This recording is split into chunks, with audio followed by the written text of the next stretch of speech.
So hello friends, welcome to Achit Harshit. और इस video में हम आपको बताने वाले हैं कैरेक्टर स्किल्स या फिर कैरेक्टर कॉम्बिनेशन के बारे में। मतलब इस वीडियो में हम आपको बताने वाले हैं कि आपको कौन सी कैरेक्टर स्किल्स यूज़ करनी चाहिए और किस कैरेक्टर के साथ कैसी कॉम्बिनेशन रखनी चाहिए।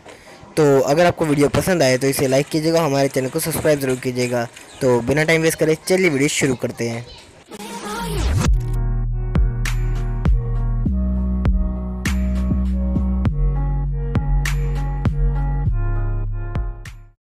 तो फ्रेंड्स, जो सबसे ज़रूरी चीज़ होती है वो होती है एक्टिव स्किल। तो हम सबसे पहले एक्टिव स्किल पर आते हैं। सर, ये एक्टिव स्किल्स हैं जैसे कि डीजे आलोक, स्टेफी, A124, वूकोंग, रफेल और एक नई कैरेक्टर भी आने वाली है, क्लू ही नाम है आई थिंक, तो क्लू।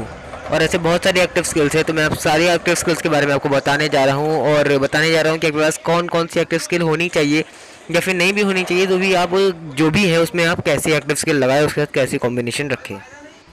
तो नंबर 1 पे जो स्किल है वो है डीजे आलोक की। तो आप जैसे कि जानते ही होंगे डीजे आलोक की स्किल क्या है, लेकिन फिर भी मैं बता देता हूँ एक बार कि डीजे आलोक एक रिंग बनाता है जिसके अंदर आपके टीममेट्स की लाइफ बढ़ती है और आपकी मूवमेंट स्पीड बढ़ती है। और उसका आजकल टाइम भी काफ़ी बढ़ा दिया गया है, तो फिर वो काफ़ी कुछ HP रिस्टोर कर देता है आप लोगों की। तो डीजे आलोक एक गुड चॉइस है, पर ये थोड़े ही बंदों के पास है। मतलब अभी तो फिलहाल काफ़ी ज़्यादा बंदों के पास है, बहुत ज़्यादा बंदों ने ले लिया है, लेकिन फिलहाल ये डायमंड में अवेलेबल है खाली, इसीलिए बहुत बंदे ऐसे हैं जिनके पास ये नहीं भी है। तो अगर आप लोगों के पास नहीं भी है तो भी कोई बात नहीं, उसके लिए भी मैं कैरेक्टर्स आपको बताऊंगा। लेकिन फिलहाल अगर आपके पास डीजे आलोक है तो DJ Alok is the best choice for active skill. तो फ्रेंड्स, जो हमारा सेकंड कैरेक्टर है वो है स्टेफी। फिलहाल मुझे लगता है अगर आप लोग के पास डीजे आलोक नहीं है तो आप लोग के पास स्टेफी भी नहीं होगा, लेकिन फिर भी अगर आप लोग के पास स्टेफी है तो Steffi is also good choice for active skill. क्योंकि जैसे कि आप लोग जानते ही होंगे, या फिर मैं दोबारा जैसे पिछले डीजे आलोक में स्किल बताई इसमें बता दे रहा हूँ, स्टेफी भी एक रिंग क्रिएट करता है जो डीजे आलोक की तरह डीजे आलोक के साथ नहीं चलती बल्कि वहीं रुक जाती है। वो रिंग के नीचे बुया लिख कर आ जाता है। उस रिंग में आपको और आपके टीममेट्स को बहुत ही कम डैमेज होता है, और जो दुश्मन होता है दूसरी तरफ वो आपको डैमेज देगा तो आपको कम होगा, लेकिन आप उसको डैमेज देंगे तो उसको नॉर्मली डैमेज होगा, तो आपका ही मतलब फ़ायदा है।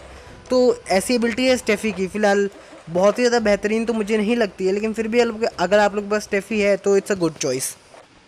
तो फ्रेंड्स, हमारा जो तीसरा कैरेक्टर है वो है A124। तो A124 की एबिलिटी ऐसी है कि वो हमारी EP को बहुत ही तेज़ी से HP बनाती है। जब भी उसकी एबिलिटी दबाओ तो वो तेज़ी से EP को HP बनाने लगती है, करीब 50 HP तक। यानी कि आलोक को टक्कर देने वाली एबिलिटी है। जैसे कि आपके पास EP है, बंदे आप रश करते हैं, बंदे ने आपको डैमेज दिया, अपनी एबिलिटी भी दबाई, आपकी लाइफ बढ़ने लगी, लेकिन बंदे की लाइफ रुकी हुई है। आप बंदे को डैमेज दे रहे हैं, बंदा आपको डैमेज दे रहा है, आपकी लाइफ बढ़ गई है, बंदे की लाइफ नहीं बढ़ी है। और ख़ास तौर से अच्छी बात तो ये है कि ये आलोक से ज़्यादा स्पीड से लाइफ बढ़ाती है। बस इतना है कि ये 50 HP तक की लाइफ बढ़ाती है, तो वो एक छोटा मोटा है कि आलोक मेरे ख्याल से 60 HP तक लाइफ बढ़ाता है, 50 HP तक, लेकिन फिर भी काफ़ी कुछ आलोक को टक्कर देने वाली है। और इसका कूल डाउन टाइप भी लगभग आलोक के ही एबिलिटी के बराबर है। वैसे आप जो जानते हो कि आलोक की एबिलिटी बहुत तेज़ी से कूल डाउन होती है, तो ऐसे ही A124 की एबिलिटी भी बहुत तेज़ी से कूल डाउन होती है। तो A124 अगर आपके पास है तो बहुत अच्छी चॉइस है। वैसे A124 I don't think so अभी गोल्ड में आई है, लेकिन फ़िलहाल फ्री में मिल भी रही थी, तो फिर मुझे लगता है आप लोगों ने ले ही लिया होगा। और A124 नहीं भी है तो भी आगे और भी चॉइसेस हैं, मैं आपको बताता हूँ।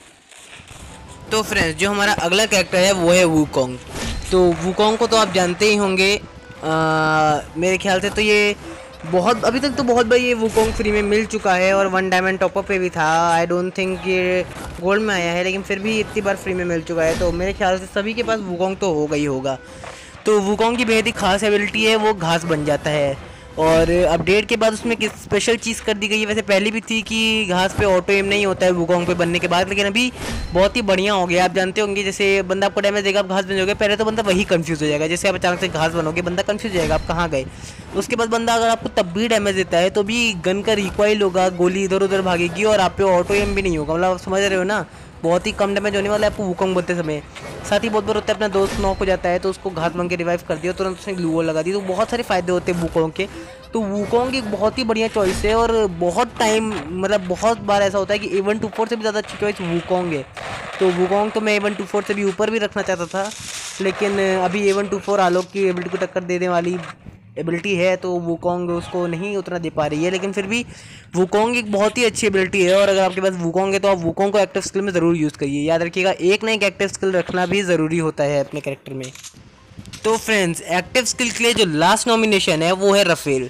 तो रफेल वैसे तो मुझे ज़्यादा काम का नहीं लगता है, साइलेंसर लगती है, वो भी शॉटगन्स में नहीं लगती है, और वगैरह वगैरह चीज़ें होती हैं। तो मतलब अब साइलेंसर का काम करता है, लेकिन एक ना एक एक्टिव स्किल अपने कैरेक्टर में आपको ज़रूर रखनी चाहिए। एक्टिव स्किल से बहुत फ़ायदे होते हैं। तो अगर आप लोग के पास कुछ नहीं है और लास्ट ऑप्शन आपके पास रफेल ही है, तो आप रफेल ही रखिए। एक्टिव स्किल यूज़ करने की आदत डालिए, ताकि फ्यूचर में आप लोग के पास जब वुकोंग या फिर इवन 2-4 जैसे कैरेक्टर्स आए तो आप उनको यूज़ कर पाए। क्योंकि मेरे ख्याल से डीजे लोग से पहले ये लोग अगर अभी तक गोल्ड में नहीं आए हैं तो आ जाएंगे, वरना अभी काफ़ी हाई वैल्यू चल रही है कि जल्दी डीजे आलोक भी गोल्ड पे आ जाएगा। तो जब डीजे आलोक आएगा तब तो डीजे आलोक से सभी डीजे आलोक लेंगे। तो फिर मतलब अगर आप लोग के पास कोई कैरेक्टर नहीं है, रफेल ही है, तो रफेल को ही यूज़ करिए। तो फ्रेंड्स अब हम नेक्स्ट आते हैं पैसिव स्किल्स पर। तो जैसा कि आप लोग जानते ही होंगे कि एक्टिव स्किल एक ही लगा सकते हैं कैरेक्टर पे, तो वो एक स्किल तो हो गई। बाकी के 3 एबिलिटी स्लॉट्स बचे हैं, तो उसमें हम पैसिव स्किल ही लगाएंगे।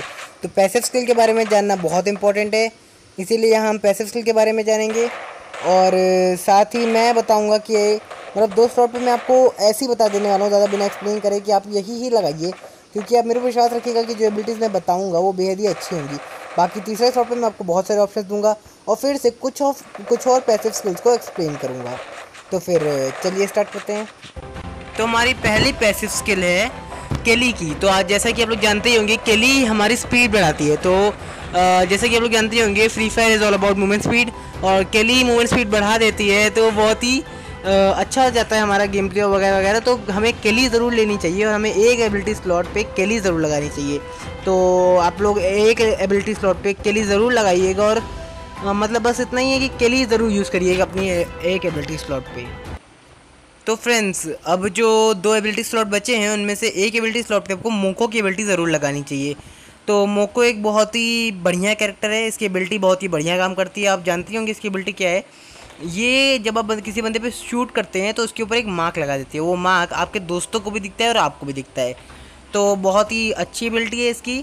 और बहुत बंदे होते हैं जैसे मेटेन जैसे वगैरह वगैरह, जो कि आप उनको डैमेज देंगे, फिर वो इतना ज़्यादा घुमाते हैं आपको, बार बार कवर चेंज करते हैं, घुमाते हैं, उसके बाद मतलब क्रॉस रनिंग करते हैं आपके पूरी स्क्वाड के बीच में से, और ऐसे करते करते करते करते पूरे स्क्वाड को मार देते हैं।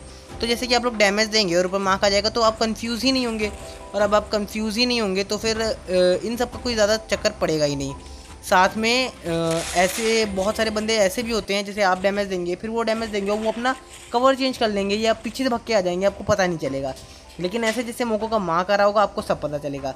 साथ में M82B नाम की जो एक स्नाइपर आई है, जो कि ग्लू वॉल के आर पर मारती है, इसके साथ मोको की एबिलिटी तो भाई जहर ही जहर है। मतलब समझ रहे हो ना। M82B आपने किसी को डैमेज दिया, उसने ग्लू वॉल लगाई, आपने M82B निकाली, मोको का साइन आ रहा है, अपने अंदाजे से हेड लगाया, दिया एक हेडशॉट खींच के, तो मतलब एकदम जहर है, आप समझ गए होंगे। तो मतलब सिंपल है, मोको की एबिलिटी ज़रूर यूज़ करिए, बहुत ही यूज़फुल एबिलिटी है। और ये मत सोचिएगा कि मार्क आएगा तो उसमें बहुत ज़्यादा फ़ायदा नहीं है, क्योंकि मोको की एबिलिटी सच में बहुत ज़्यादा यूज़फुल है। तो यूज़ ज़रूर कीजिएगा इस एबिलिटी को। तो फ्रेंड्स अब हमारा आखिरी एबिलिटी स्लॉट बचा है, और इसके लिए वैसे लिस्ट काफ़ी लंबी है, लेकिन फिर भी मैं आपको बेस्ट से लेकर पीछे तक की सारी एबिलिटीज़ बताता चलूँगा। तो फिलहाल इस एबिलिटी स्लॉट के लिए जो बेस्ट एबिलिटीज़ हैं वो फ़िलहाल 2 हैं। आप 2 में कोई भी एबिलिटी लगा सकते हैं, जैसे कि कपिला की एबिलिटी। तो कपिला की एबिलिटी बहुत ही अच्छी एबिलिटी है, आप उसको लगा सकते हैं। कपिला की एबिलिटी में कुछ है कि 10% बढ़ा देता है अपना हीलिंग करने पे, मतलब हीलिंग के सारे इक्विपमेंट्स पे, और बहुत सारी चीज़ें जैसे कि A124 अगर आप यूज़ करेंगे तो उस पर भी कपिला की एबिलिटी बहुत बढ़िया काम करेगी। मेडकिट पे भी, और मेडकिट लगाते हैं तो भी आपकी ज़्यादा बढ़ जाएगी, और थोड़ी सी EP भी मिल जाएगी। तो मतलब काफ़ी अच्छी है कपिला की एबिलिटी। साथ ही जोटा की एबिलिटी भी बहुत बढ़िया है, और जोटा की एबिलिटी में अगर आप शॉटगन या फिर SMG वाली गन से डैमेज लेते हैं, मतलब किसी को किल करते हैं, तो आपको 25 HP मिलती है। तो बहुत ही बढ़िया एबिलिटी है। साथ में 25 HP प्लस मोको प्लस A124 अगर आप यूज़ करते हैं तो 75 HP होता है, और प्लस अगर आप वो यूज़ करते हैं आलोक तो 85 HP होता है। तो मतलब समझ गए होंगे बहुत ही बढ़िया है ये दोनों।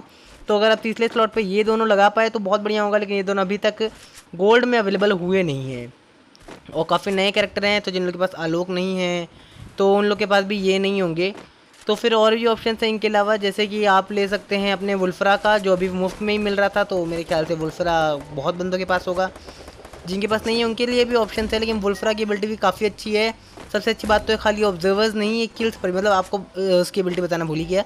तो ऑब्जर्वर्स और किल्स दोनों पर आपको थोड़ा सा परसेंटेज अपना जो दूसरे पे आप लेग डैमेज लेंगे वो बढ़ेगा, और आपके ऊपर होने वाला बॉडी हेड डैमेज घटेगा। तो कुछ ऐसी एबिलिटी है उसकी।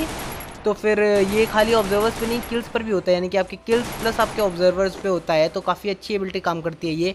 फिर आपका एंड्रयू आ जाता है, आप एंड्रयू यूज़ कर सकते हैं। एंड्रयू आप जानते होंगे कि मतलब आपकी वेस्ट की ड्यूरेबिलिटी ज़्यादा कर देता है, यानी कि वो जल्दी नहीं फूटती, ज़्यादा थोड़ा देर में फूटती है ना, मतलब डैमेज थोड़ा कम होता है अपने वेस्ट के ऊपर। तो बहुत ही बढ़िया एबिलिटी है ये, और आप इस एबिलिटी को यूज़ कर सकते हैं। और साथ में जो लोग क्ला यूज़ करना चाहे वो लोग क्ला यूज़ कर सकते हैं। फिलहाल क्ला मुझे लगता नहीं कि आप लोग को यूज़ करना चाहिए, क्योंकि क्ला में क्या है, जैसे कि मैं क्ला की एबिलिटी है फिस्ट का डैमेज बढ़ा देता है वो, लेकिन फिस्ट से आप कब तक लड़ते हैं, मैच के एकदम स्टार्टिंग पे ही तो लड़ेंगे। अब जितने भी मोड्स हैं फ्री फायर में, चाहे कोई भी मोड हो, मैच के खाली स्टार्टिंग के पार्ट में ही उसकी एबिलिटी काम आने वाली है, फिर नहीं आएगी। और स्टार्टिंग के पार्ट में भी आपके पास ऑप्शन रहता है, यहाँ तक रैंक मैच में अगर आप मतलब फैक्ट्री की छत नहीं उतरते तो आपको अक्सर उतरने में कोई ना कोई गन मिल जाती है, और अगर आपको कोई गन मिल गई तो मेरे ख्याल से तो कोई भी फिस्ट नहीं यूज़ करेगा। फिर भी कुछ लोग बहुत मस्त फिस्ट चलाते हैं और क्ला की एबिलिटी को काफ़ी लाइक करते हैं, तो अगर आप क्ला लगाना चाहें तो लगा ले। फिलहाल आखिरी स्किल स्लॉट बचा है, तो अपने हिसाब से स्किल आप लगा सकते हैं, लेकिन फिर भी मैंने बताना सही समझा कि आखिरी स्किल स्लॉट में भी क्या लगाए। तो बताइए ज़रूर आप आखिरी स्किल स्लॉट पे क्या लगाना चाहते हैं, ये आप कमेंट में ज़रूर बताइएगा। और वीडियो अच्छा लगा हो तो लाइक कीजिएगा, हमारे चैनल को सब्सक्राइब कीजिएगा और शेयर करना मत भूलिएगा। And thanks for watching.